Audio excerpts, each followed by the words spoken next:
Welcome to our channel hello pharmacist. इस video में हम बात करेंगे हॉस्पिटल एंड क्लिनिकल फार्मेसी के मोस्ट इम्पोर्टेंट क्वेश्चंस। देखिए बहुत से स्टूडेंट्स के कमेंट्स आ रहे थे, दीदी हॉस्पिटल एंड क्लिनिकल फार्मेसी वाली प्लेलिस्ट में ज्यादा वीडियोस नहीं है। उसका रीजन क्या है? क्योंकि मेरे पास हॉस्पिटल एंड क्लिनिकल फार्मेसी की क्वेश्चन पेपर वाला जो बुक जिसे मैं पढ़ाती हूँ ना आप लोग को, वो था नहीं। तो इसी वजह से उस सब्जेक्ट के hospital and clinical pharmacy subject के मेरे पास बुक से मैंने ज्यादा वीडियोस नहीं कवर करवाए हुए थे। क्योंकि बुक से इस वजह से मैं कवर करवाती हूँ ज्यादातर वीडियो, क्योंकि आप लोग के लिए प्रीवियस ईयर वाले क्वेश्चन, देखिए आप लोग ढूंढते हो ना कि प्रीवियस ईयर वाला क्वेश्चन पेपर मिल जाए तो मजा आ जाए, लेकिन जब क्वेश्चन पेपर मिल जाता है तो उनके आंसर कहाँ से ढूंढे। तो इसी वजह से मैं आप सभी लोगों को प्रीवियस ईयर के जो क्वेश्चन पेपर होते हैं, सॉल्यूशन पेपर जो होते हैं, उन्हीं से कंप्लीट करवा देती हूँ। सभी सब्जेक्ट के प्लेलिस्ट बना रखी। देखिए सेकेंड ईयर वाले स्टूडेंट है तो ज्यादा आप लोग को पता होगा, मुझे ज्यादा बोलने की जरूरत नहीं यहाँ पे कि फर्स्ट ईयर वाले हो कि ज्यादा एक्सप्लेन करूँ, लेकिन फिर भी बताना तो जरूरी है क्योंकि ऐसे बहुत से स्टूडेंट्स होंगे जो सेकेंड ईयर वाले होंगे बट फर्स्ट टाइम चैनल पे आए होंगे। तो देखिए इसी वजह से ये सॉल्यूशन पेपर वाली बुक नहीं थी, इस वजह से हॉस्पिटल एंड क्लिनिकल फार्मेसी के वीडियोस कम है। बट जो हमारे नोट्स हैं, जो मैंने खुद प्रिपेयर किया था इस सब्जेक्ट, आइए जानते हैं मैंने खुद कैसे इस सब्जेक्ट को प्रिपेयर किया था। और इस वीडियो को मैं तो स्टडी रिलेटेड वीडियो मैं बहुत दिन बाद बना रही हूँ। आई थिंक दीपावली के पहले ही बनाया था, और जो अभी तक वीडियो आ रहे थे वो तो पहले के वीडियोस थे, फिर उन्हीं को मैं अपलोड करती रहती थी चैनल पर। बट ये अब आप लोग का एग्जाम आने वाला है तो आई एम सीरियस कि हाँ सभी मेरे भाई बहन, सभी मेरे स्टूडेंट्स रेडी हो जाएं तैयार होने के लिए। तो ये ओरिजिनल वीडियो है जो मैं आपको एकदम आज की डेट पे ही बता रही हूँ और आज की डेट पे पढ़ा रही हूँ। तो चलिए स्टार्ट करते हैं अपना हॉस्पिटल एंड क्लिनिकल फार्मेसी के मोस्ट इम्पोर्टेंट क्वेश्चंस को देखेंगे, और देखेंगे आप अपनी दीदी के नोट्स, हैंड रिटन नोट्स, और इसका पीडीएफ भी मैं टेलीग्राम पे शेयर कर दूंगी। ठीक है, ये श्योर है क्योंकि ये अभी आज का ही वीडियो बन रहा है और आज ही आपको मिल जाएगा। तो इसका पीडीएफ भी आपको टेलीग्राम पे मिल जाएगा, लिंक भी मैं डिस्क्रिप्शन में शेयर कर दूंगी। लेकिन वीडियो तो कंप्लीट होने दो भाई, चलो पहले पढ़ाई करते हैं। ठीक है, इंपॉर्टेंट नोट से कैसे मैंने पढ़ा था इस सब्जेक्ट को। तो वीडियो अच्छा लगे तो please I request you guys, video अच्छा लगे तो थम्स अप जरूर कर देना, और अगर हो कोई आपका बेस्ट वाला फ्रेंड तो शेयर जरूर कर देना। ठीक है, बस अपने बेस्ट वाले फ्रेंड के पास, और किसी के पास नहीं होगा ना, कोई ना तो कोई होगा, तो शेयर जरूर कर देना। क्योंकि अगर आप नहीं करोगे तो कौन ही करेगा फार्मासिस्ट को। तो please I request you share जरूर करना, और जो भी डाउट रहे ना कमेंट ना, आपकी दीदी हमेशा आपके कमेंट का रिप्लाई देती, क्योंकि ये कोई फनी चैनल तो नहीं है कि उल्टे सीधे कमेंट आएंगे तो रिलेटेड स्टडी से ही। ठीक है, तो चलिए स्टार्ट करते हैं, बहुत देर हो गई।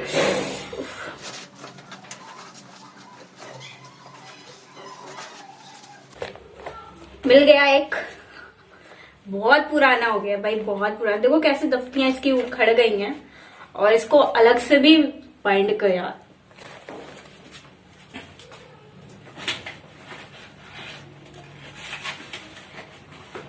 तो आज तो इसी से देखेंगे हम लोग कि मैंने कैसे हॉस्पिटल एंड क्लिनिकल फार्मेसी को प्रिपेयर किया था और कैसे अच्छे नंबरों से पास हुए थे। तो आपको भी इसको ऐसे ही कंप्लीट करना है, और पीडीएफ मैं प्रॉमिस करती हूँ आपको टेलीग्राम पे मिल जाएगा। पीडीएफ को ध्यान से पढ़ना, लेकिन जब तक मैं वीडियो में समझाऊंगी नहीं, देखिए किसी का भी नोट्स आप पढ़ लो, लेकिन जब तक जिस भी मनुष्य ने लिखा है, जिस भी व्यक्ति ने, जिस भी स्टूडेंट ने लिखा हुआ है, वो जब तक नहीं बताएगा कि हाँ ये टॉपिक ऐसा है, इस जगह पे ये पॉइंट मैंने यूज किया था, तब तक कोई भी जल्दी से नहीं समझ पाता। इस वजह से समझ लेना, ज्यादा लंबी वीडियो नहीं रहेगी, आपके फायदे के लिए ही रहेगी। ठीक है, क्योंकि अगर आप समझ लोगे तो एकदम माइंड में जाएगा। ठीक है, ऐसे तो पढ़ लोगे हाँ ठीक है आ जाएगा, लेकिन जब समझ लोगे एक बार चीजों को तो वो अच्छे से एकदम लॉन्ग टर्म के लिए सेव रहेगा। तो चलिए स्टार्ट करते हैं वीडियो। और आज मुझे ऐसे वीडियो बनाने में बहुत ही अच्छा लग रहा है, बहुत खुशी लग रही है। तो बस ऐसे ही आप लोग अपना सपोर्ट बनाए रखना, और अपने जूनियर्स को, अपने जब आप लोग पास हो जाना, अभी नहीं, जब आप लोग पास हो जाना तो अपने जूनियर्स को जरूर बताना कि देखो ये है हमारी दीदी, हमने इनसे पढ़ाई की है। ठीक है, तो प्लीज इतनी सी जरूर हेल्प कर देना, थोड़ा सा पुण्य, थोड़े से अच्छे काम भी किया करो भाई, स्वर्ग में जाना है ना। तो चलो, तो देखिए मैंने एक ही कॉपी को काफी पार्ट में डिवाइड कर रखा था, क्योंकि मैंने आप सभी लोगों को काफी बार बताया है कि मैंने बहुत ही ज्यादा सिलेबस को नहीं कंप्लीट किया था, मैंने सिर्फ इम्पोर्टेंट क्वेश्चंस को कवर किया था। तो देखिए यहाँ पे फर्स्ट नंबर क्वेश्चन क्या था हमारा, फर्स्ट टॉपिक क्या था हमारा जो मैंने पढ़ा था, बहुत ही ज्यादा इंपॉर्टेंट। पता है, हॉस्पिटल एंड क्लिनिकल फार्मेसी में जब मैं पढ़ रही थी जिस समय, तो फिर मेरे जो सीनियर्स थे उनका बहुत ज्यादा बैक लगा हुआ था, तो मैंने क्वेश्चन पेपर देखा था कि कौन कौन से क्वेश्चंस पूछे गए थे। तो यहाँ पे ये वाला क्वेश्चन पूछा गया था, व्हाट इज हॉस्पिटल। हॉस्पिटल की यहाँ पे पूरी डेफिनेशन लिखी हुई है। Hospital is organise which aim to diagnose करेगा, ट्रीट करेगा, प्रिवेंट करेगा, केयर करेगा, ठीक है, therapeutic sick to injury patient. जो भी पेशेंट रहेंगे उनकी जो भी डिसीज रहेगी, जो भी प्रॉब्लम रहेगी, इंजरी कोई भी, ठीक है, तो वही उसी को ठीक करने के लिए हॉस्पिटल होता है, ठीक है।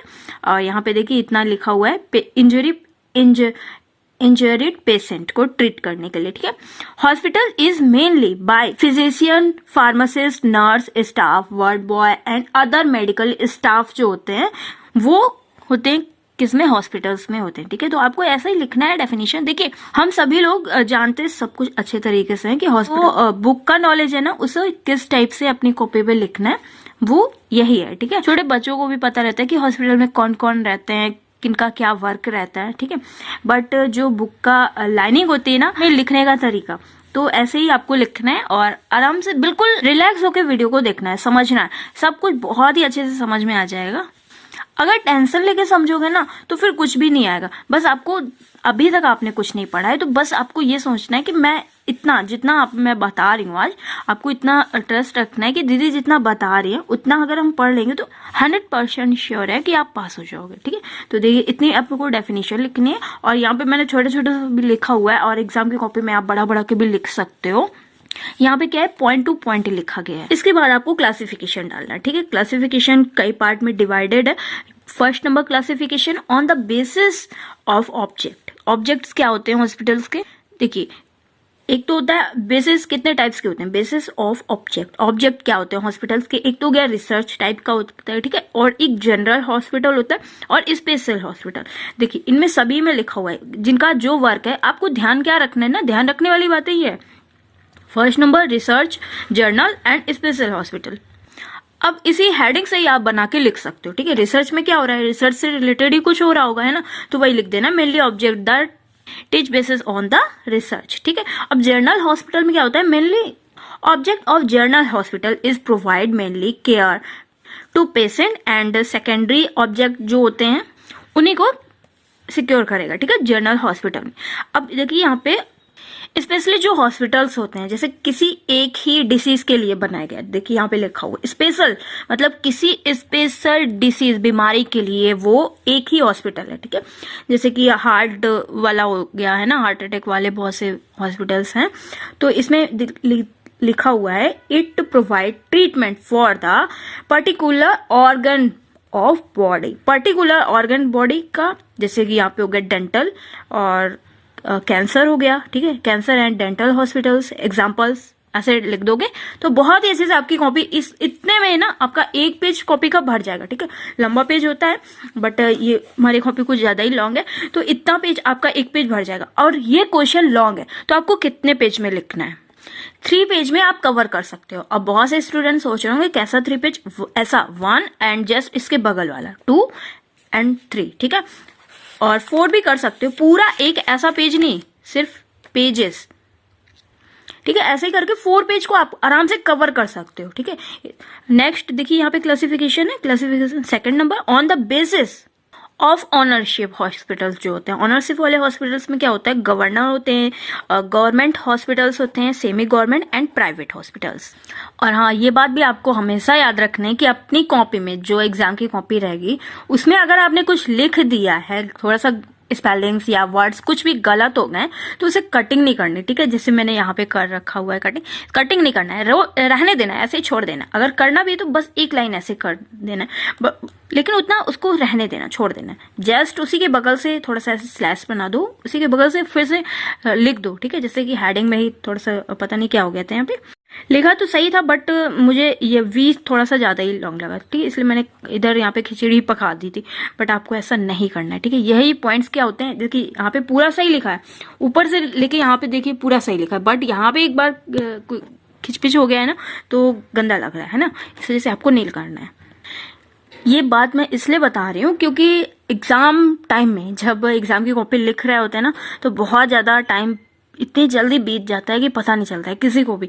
इस वजह से फिर ध्यान नहीं रहता है। तो ये बातें आपको याद रखना है, सभी को पता होती हैं, नहीं करना है, बट ध्यान नहीं देते हैं लोग, तो ध्यान देना है, ठीक है।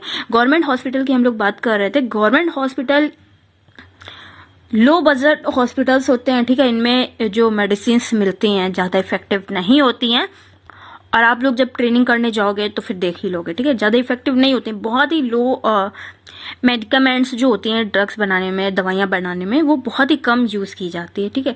कि इस वजह से कम यूज की जाती है कि कोई ज्यादा रिएक्शन ना हो जाए पेशेंट को, ठीक है। तो वो लो बजट की रहती हैं। और हॉस्पिटल विच कंट्रोल किसके द्वारा किया जाता है, तो गवर्नमेंट ऑब्वियसली, ठीक है। गवर्नमेंट का हॉस्पिटल है तो गवर्नमेंट के द्वारा ही किया जाएगा, उसकी दवाइयां उसके खर्चे सारे गवर्नमेंट ही लेता है। सेमी गवर्नमेंट हॉस्पिटल में क्या होता है, it is controlled by both authority and government. देखिए सेमी जो हॉस्पिटल्स होते हैं उनमें ठीक ठाक इलाज हो जाता है, बट गवर्नमेंट वाले में बहुत ही कम ऐसे हॉस्पिटल्स हैं, जैसे कि बड़े बड़े हॉस्पिटल्स हैं, एम्स वगैरह में तो हो जाता है अच्छा, बट जो जैसे यहाँ पे CSC PSC वगैरह होते हैं तो उनमें तो उतना ढंग से नहीं हो पाता है। बट किसी किसी के ऊपर होता है कि इफेक्ट करने की दवा है ना, तो कुछ लोगों को आराम भी मिल जाता है। तो सेमी गवर्नमेंट हॉस्पिटल में क्या होते हैं, कंट्रोल बोथ कंट्रोल करते हैं, अथॉरिटी भी करता है और गवर्नमेंट भी, तो ठीक है। और प्राइवेट हॉस्पिटल्स क्या होते हैं, प्राइवेट है तो फिर जितना ज्यादा आपसे प्राइवेट वाले पैसे ले पाएंगे वो तो लेंगे ही, और ट्रीटमेंट उनका सही रहता है क्योंकि वो प्राइवेट है। और अगर प्राइवेट में ट्रीटमेंट अच्छा नहीं होगा तो फिर दोबारा कोई जाएगा नहीं, और गवर्नमेंट में फ्री में रहता है तो सभी जाएंगे ही, इस वजह से थोड़ा कम में ही चल जाता है, ठीक है। तो ये हो गया सेकंड क्लासिफिकेशन। अब चलते हैं थर्ड क्लासिफिकेशन की ओर। लॉन्ग क्वेश्चन है, इस वजह से क्लासिफिकेशन और हेडिंग्स आपको ज्यादा से ज्यादा लिखना है, इसी से नंबर मिलने के चांसेस रहते हैं। On the basis of system of medicine, देखिए थर्ड क्लासिफिकेशन है सिस्टम ऑफ मेडिसिन। मेडिसिन में एलोपैथिक हॉस्पिटल्स हो गए, होम्योपैथिक, यूनानी, आयुर्वेदा, सिद्धा, ठीक है। तो ये हो गए इस टाइप्स के।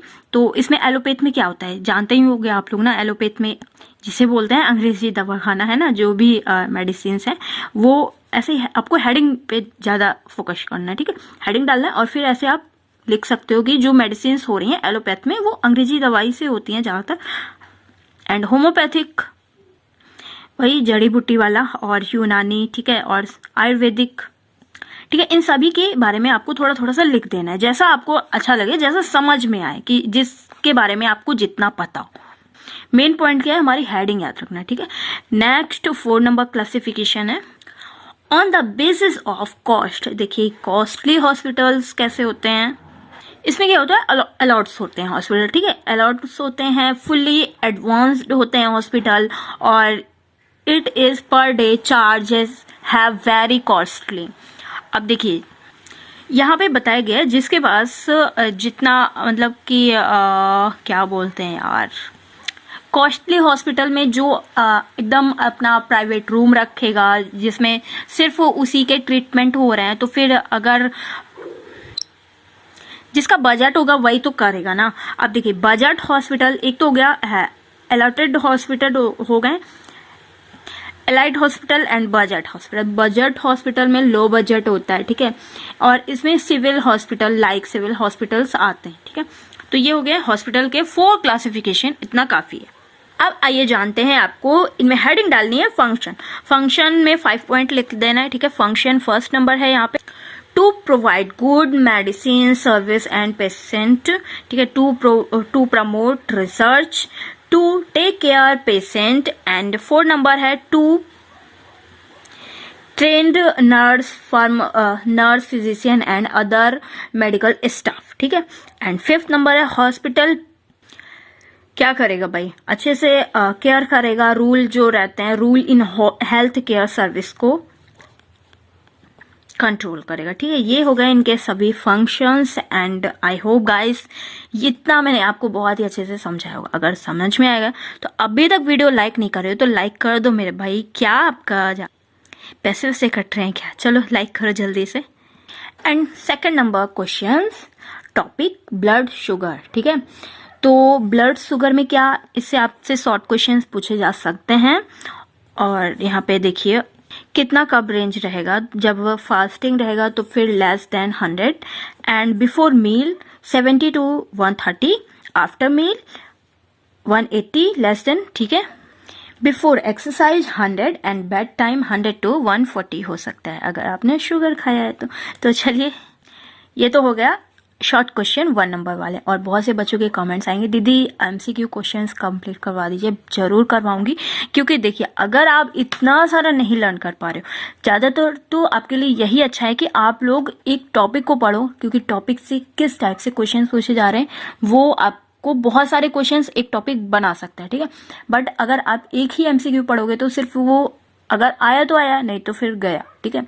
इस वजह से ज़्यादा से ज़्यादा आप लोग टॉपिक कवर करने की कोशिश करो और इम्पोर्टेंट जो आपके MCQs हैं उन्हें तो कवर करवाऊंगी सब्जेक्ट बाय सब्जेक्ट, ठीक है। कमेंट करके जरूर बताना। एंड नेक्स्ट क्वेश्चन है ABC एनालिसिस, मोस्ट इंपॉर्टेंट है, बहुत ही ज़्यादा इंपॉर्टेंट है और ये 1 नंबर क्वेश्चन में MCQ में आपके जरूर पूछा जाएगा। तो ABC का मतलब आप लोग समझ जाइए। ABC का मतलब क्या होता है, A मतलब ऑलवेज, B मतलब बेटर, C मतलब कंट्रोल, ठीक है। Always better control. अब देखिए ऑलवेज बेटर कंट्रोल में क्या होता है, जैसे कोई भी हॉस्पिटल्स होते हैं तो उनको कंट्रोल कैसे करना है, कैसे मतलब कॉस्टली जो मेडिसिन हैं उन्हें A नंबर पे रखा जाता है। तो जो उन्हें कॉस्ट के हिसाब से 70% क्या रहेगी, कॉस्ट रहेगी और क्वांटिटी कितनी रहेगी, 10% रहेगी।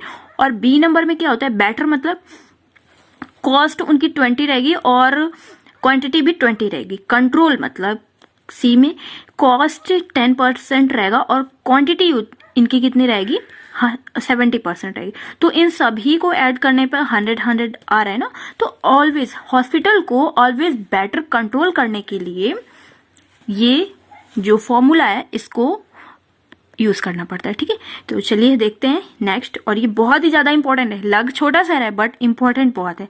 जब एग्जाम देके आओगे ना फिर कमेंट करके कहोगे कि हाँ दीदी इंपॉर्टेंट तो था, क्योंकि एग्जाम में हर साल पूछा गया है। मैंने कहा था ना आपको कि मैंने सॉल्यूशन पेपर देखा था और उसी से कवर किया है, तो फिर आपके लिए तो इम्पोर्टेंट है ही। अब देखिए ये शॉर्ट क्वेश्चन में पूछा जा सकता है कि कोल्ड स्टोर जो होता है उनका कैसा मतलब एरिया रहता है, कितना टेम्परेचर रहता है, बिलो 25, ठीक है, इतना रहना चाहिए। अब ऐसे प्लेस जहाँ पे एयर कंडीशनर रेफ्रिजरेटर स्थापित किया गया हो जबकि कमरे का temperature 25 degree Celsius below is called as cold store, ठीक है। तो ये हो गया डेफिनेशन छोटा सा एकदम। और इसके एडवांटेज क्या है, देखिए प्रोडक्ट सील रख सकते हैं और बैक्टीरिया कंटामिनेशन नहीं होता है, सेफ लाइफ रहती है और कॉस्टली प्रोडक्ट को सेफ रख सकते हैं, तो बहुत ही ज़्यादा इंपॉर्टेंट है। और ज़्यादातर इंसुलिन वगैरह को कोल्ड रेफ्रिजरेटर वगैरह में रखते हैं, ठीक है, टेम्परेचर उनका बहुत ही कम रहता है। नेक्स्ट क्वेश्चन की बात करें यहाँ पे, अब देखिए स्टेरिलाइज्ड जो एरिया होता है वो क्या होता है, जहां पर स्टेरिलाइज्ड एरिया कॉस्टली प्रोडक्ट रखे जाते हैं, ठीक है, उसे स्टेरिलाइज्ड एरिया कहते हैं। और जहां पे ऑपरेशन किया जाता है उससे भी स्टेरिलाइज्ड एरिया कहते हैं, ठीक है। तो ये स्टेरिलाइज्ड से छोटा सा है, इसको लर्न रखना है, इंपॉर्टेंट बहुत है, ठीक है। छोटा सा है बट आपको ये नहीं देखना है कि दी छोटा सा है तो इंपॉर्टेंट नहीं है, बट इंपॉर्टेंट बहुत है। मैंने लिखा उतना है, जबकि ज्यादा मुझे लिखना उतना पसंद नहीं है, तो मैंने लिखा ही उतना है जो सिर्फ इंपॉर्टेंट है, जितने से मुझे समझ में आ जा रहा है। देखिए 5 नंबर है यहाँ पे सर्जिकल ड्रेसिंग एंड, दोनों में डिफरेंस पूछा गया, ठीक है। तो इनके ऑब्जेक्ट क्या है, पहले तो ये जानिए कि ड्रेसिंग क्यों की जाती है। ड्रेसिंग, अब जब किसी को चोट लग जाएगी तो वहां पे जो मरहम पट्टी की जाती है वो ड्रेसिंग ही तो कहलाएगी ना, तो सर्जिकल ड्रेसिंग देखिए, एक तो इन्वायरमेंट के टच में नहीं आएगा, जो भी जहाँ पे भी कट हुआ है, यहाँ पे जहाँ पे भी चोट लगी हुई, ठीक है, तो इसमें गंदगी नहीं चिपकेगी, इसलिए ड्रेसिंग की जाती है। एंड सेकंड नंबर, इसमें मेडिसिन से भर दिया जाता है, मतलब कि जल्दी कवर हो जाएगा जो भी चोट लगा हुआ है। तो इसके बारे में बहुत ही मतलब छोटा सा है और इम्पोर्टेंट है। नेक्स्ट क्वेश्चन की ओर चलते हैं।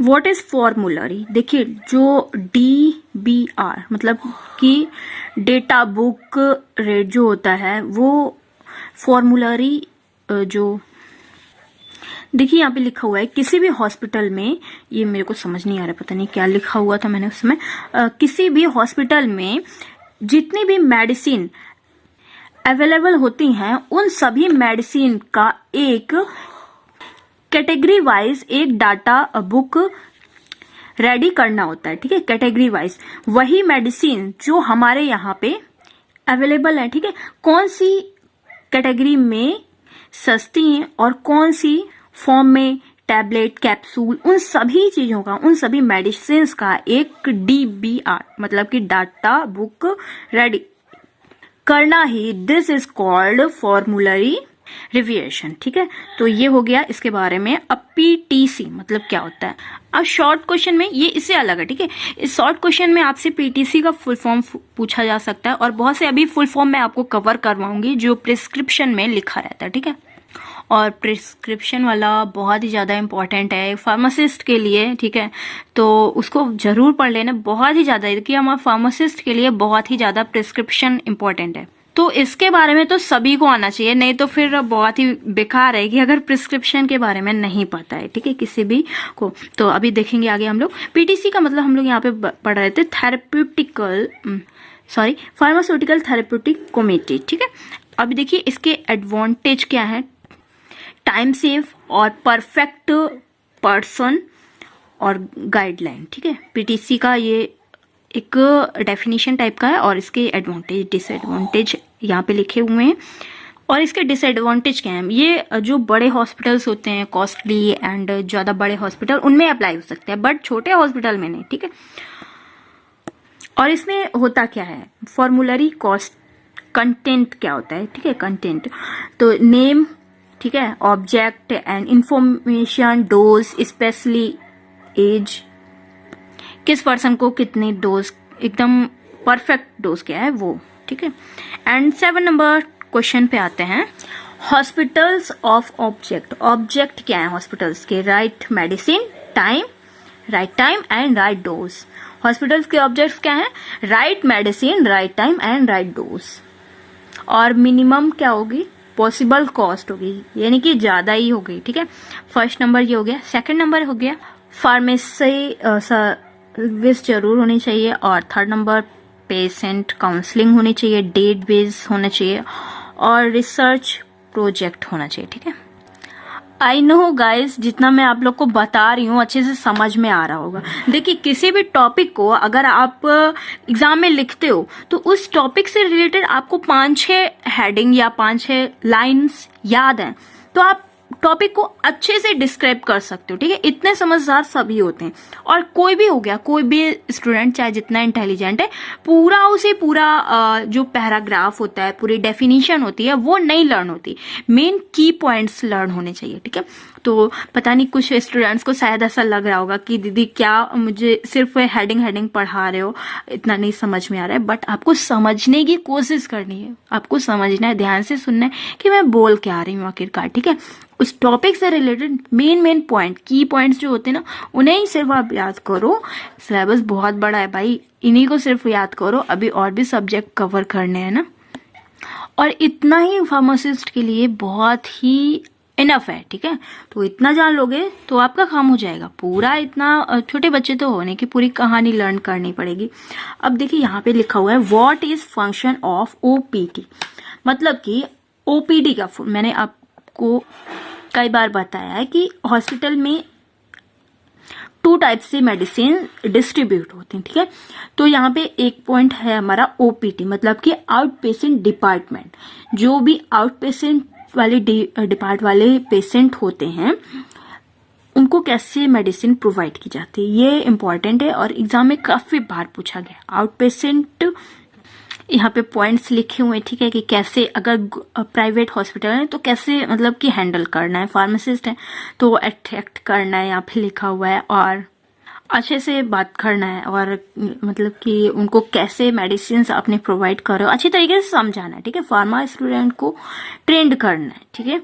और नेक्स्ट शॉर्ट क्वेश्चन है हमारा इन्वेंट्री कंट्रोल, ठीक है। इन्वेंट्री कंट्रोल देखिए यहाँ पे क्या होता है, इन्वेंट्री कंट्रोल में क्या क्या फायदे होते हैं। एक तो होता है सॉफ्टवेयर सिस्टम पे वर्क रहता है, ठीक है, और इजी एंड लेस टाइम, जल्दी से हो जाता है, और वेस्टेज ऑफ पेपर के कोई वेस्टेज नहीं रहता है कि कितना कितना हिसाब करना है, प्लस माइनस करना है, कितनी मेडिसिन आउट हो चुकी हैं, कितने हैं स्टॉक में, ठीक है। तो ये क्या हो गया, इन्वेंट्री कंट्रोल में ये बहुत ही सॉफ्टवेयर वर्क रहता है, तो फिर आराम से हो जाता है।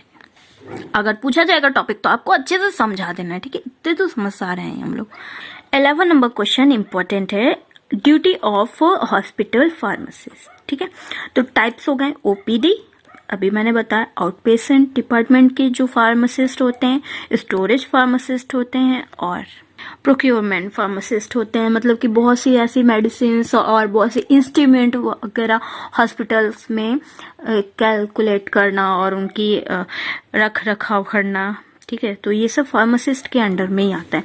अब रोल क्या हो गए इनके roles, good knowledge, patient counselling, drug and information patient के साथ शेयर करना चाहिए, मतलब कि कौन सी दवा कैसे मतलब यूज करनी, बहुत ही अच्छे से समझाना चाहिए, ठीक है।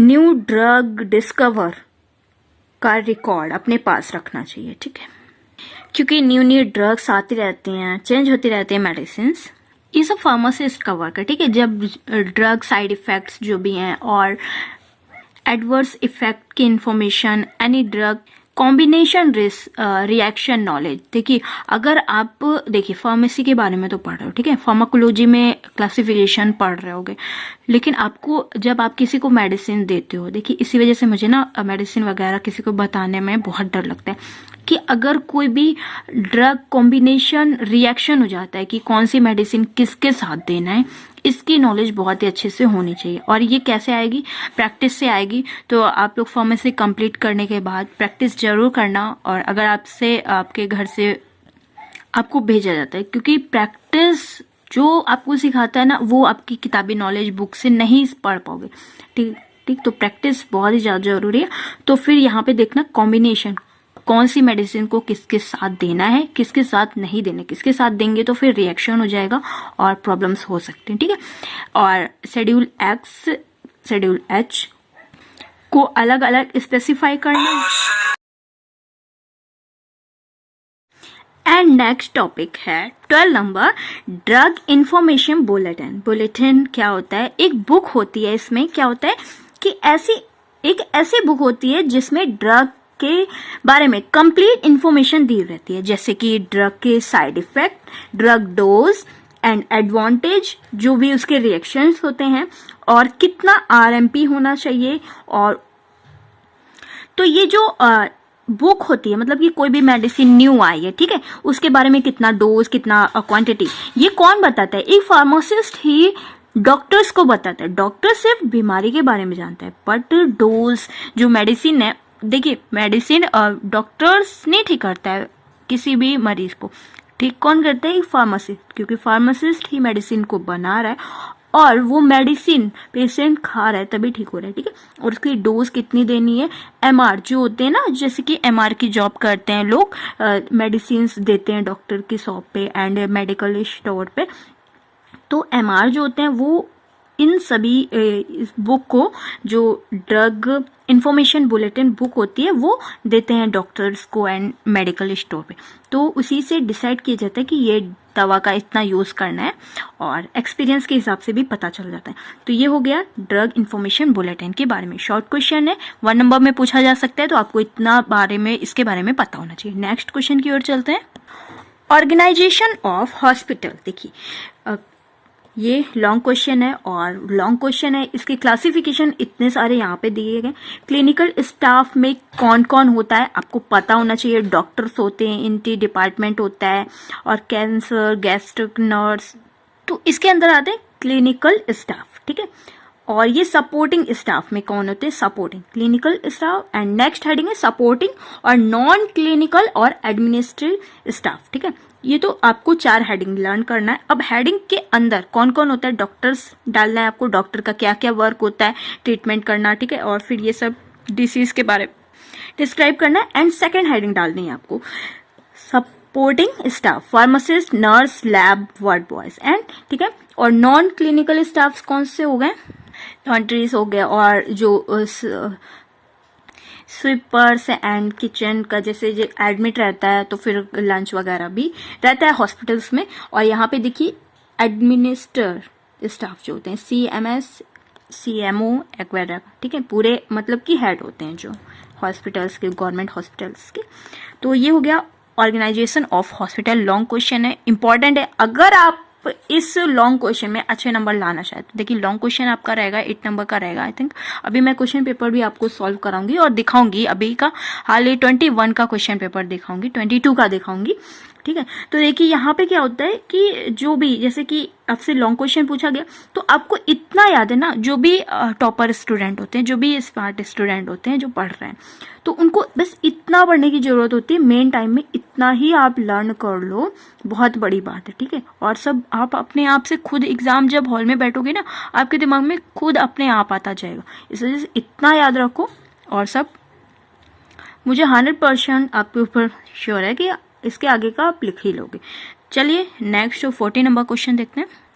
नेक्स्ट इंपॉर्टेंट टॉपिक मुझे ये लगा तो मैं यहाँ पे आप लोग को ले आई, ड्रग इंटरेक्शन। मोस्ट इंपॉर्टेंट है ये टॉपिक। अब देखिए ड्रग इंटरेक्शन 2 टाइप्स के होते हैं, ठीक है। एक तो हो गया drug interaction and drug food interaction, मतलब कि दवाइयाँ मैंने आपको अभी पहले बताया था कि ड्रग इंटरेक्शन मतलब कि जैसे कि कोई दवा दिया आपने और उसकी अपोजिट कॉम्बिनेशन की और कोई दवा आपने मिक्स करके देखी। देखिए जैसे हम ज्यादातर मेडिसिन नहीं बताते हैं किसी को या नहीं देते क्योंकि ज्यादा नॉलेज नहीं है और एक्सपीरियंस नहीं है कि कौन सी दवा किसके साथ अच्छा इफेक्ट शो करेगी, किसके साथ बैड इफेक्ट शो करेगी, ठीक है। तो इसी से क्या होता है, ड्रग इंटरेक्शन हो जाता है जो कि पॉइजन्स का वर्क करता है और ये बहुत खतरनाक होता है। ड्रग फूड इंटरेक्शन मतलब कि कौन सी दवा जैसे कि खाई है, और बहुत सारी ऐसी मेडिसिन हैं जिनको खाने के बाद दूध नहीं पीना चाहिए, है ना, कोई चीजें नहीं खाना चाहिए। तो इस वजह से ऐसा भी होता है, ड्रग और फूड का इंटरेक्शन, लड़ाइयाँ हो जाती हैं तो बहुत ही ज्यादा वो डेंजर हो जाता है, पॉइजन्स का एक्ट ले लेता है, ठीक है। अब इसकी डेफिनेशन, ड्रग किसी और से मिलकर कोई अलग एक्शन देती है, इसी को ड्रग इंटरेक्शन कहते हैं। ड्रग एक्शन के अलावा, ठीक है, 2 टाइप्स के होते हैं, एक होता है drug interaction, drug food interaction. I hope आपको अच्छे से समझ में आ गया होगा, बहुत ही आसान तरीके से मैं समझा रही हूँ और ऐसा आपको कोई नहीं समझा पाएगा। डायबिटीज मेलिटस क्या होता है, this is the condition of hyperglycemia in which the blood glucose leaving in the increase, this is called diabetes mellitus। देखिए 2 टाइप्स की हैं, एक हो गया इंसुलिन डिपेंडेंट और एक हो गया इंसुलिन नॉट डिपेंडेंट, ठीक है। डायबिटीज मेलिटस 2 टाइप्स के होते हैं, इंसुलिन डिपेंडेंट और insulin non dependent, okay. Next topic है फार्मासिस्ट एंड पेशेंट काउंसिल। देखिए फार्मासिस्ट एंड पेशेंट काउंसिल क्यों किया जा रहा है, ये टॉपिक इंपॉर्टेंट क्यों है। देखिए हॉस्पिटल में कितने पेशेंट हैं, प्राइवेट गवर्नमेंट कोई भी, ठीक है। गवर्नमेंट के हिसाब से तो इतनी दवा हर महीने आती रहती है जितनी आनी है, ठीक है, जितनी सप्लाई करनी है गवर्नमेंट को। बट जो प्राइवेट हॉस्पिटल्स हो गए उनमें पेशेंट काउंसिल करना बहुत ज्यादा जरूरी है क्योंकि अपना स्टॉक मेंटेन करने के लिए, ठीक है, इजी लैंग्वेज में। और यहाँ पे लिखा हुआ है जो मैं बता रही हूँ आपको, जो सीधी बात है कि देखिए जिस टाइप के पेशेंट रहते हैं उस टाइप की दवा मंगाना, जिस टाइप की ज्यादा ही डिसीज चल रही है उस समय पे उसी टाइप की डिसीज को इकट्ठा करना और काउंसिल करना कि कितने पेशेंट हैं, कितनी मेडिसिन इस टाइप की और लगेंगी और आने वाली बीमारियों के लिए इस टाइप की मेडिसिन पहले से स्टॉक करना रहेगा। तभी तो जो भी बीमारी, जैसे कि टाइम चलता है ना, सीजन चलते हैं, जैसे कि फीवर्स के, कोविड के अभी बहुत सारा चल रहा था, है ना, तो इसी टाइप की मेडिसिन स्टोर करना पड़ेगा, तभी तो सभी को सप्लाई हो पाएगा, सभी के पास पहुंच पाएगी ना। तो ये हो गया पेशेंट एंड फार्मासिस्ट के बीच की काउंसिल, ठीक है। तो बहुत ही इजी तरीके से मैंने समझा और सामने आपके लिखा हुआ है। नेक्स्ट टॉपिक है कंप्लीट फ्लोर स्टॉक सिस्टम। पूरी दवाओं को अलग अलग फ्लोर में फार्मेसी कंट्रोल और फार्मेसी में पहुंचाने के लिए स्टॉक पेनल्टी को कंप्लीट फ्लोर स्टॉक सिस्टम कहते हैं, ठीक है। तो यहां पे देखिए इसका 2 पार्ट में डिवाइड है। Charge complete floor stock system, अनचार्ज company floor stock system, ठीक है। 2 टाइप्स के हो गए। चार्ज किन में लग रहा है? प्राइवेट में। अनचार्ज कौन है? गवर्नमेंट वाली, ठीक है। बना के आराम से लिख देना कुछ भी, बस आपकी हेडिंग सही होनी चाहिए।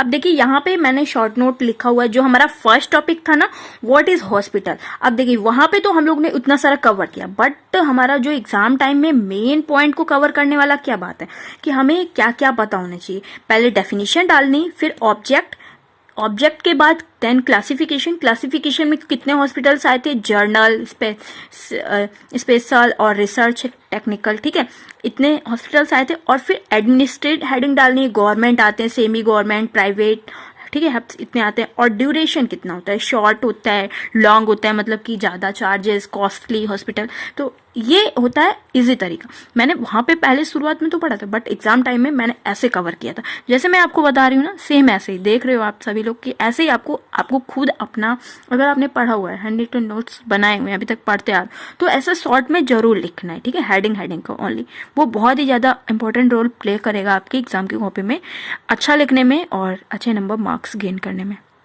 अब देखिए नेक्स्ट इंपॉर्टेंट टॉपिक है पैरेंटल प्रोडक्ट, मतलब कि स्टेरिलाइज जो टेस्टिंग होती हैं, जैसे कि इंजेक्शंस वगैरह बनते हैं, तो स्टेरिलाइज लिक्विड, कॉटन्स, ये सब यूज किया जाता है, ठीक है। तो यहाँ पे इसी के बारे में लिखा हुआ है, बहुत ईजी लैंग्वेज मैंने बता दिया ना। लिक्विड इंजेक्शन, जो भी दवाइयों के रूप में जो भी लिक्विड, जो भी कॉटन वगैरह पट्टी यूज हो रही है, वो स्टेरिलाइज होनी चाहिए, ठीक है, यही लिखा हुआ है यहाँ पे।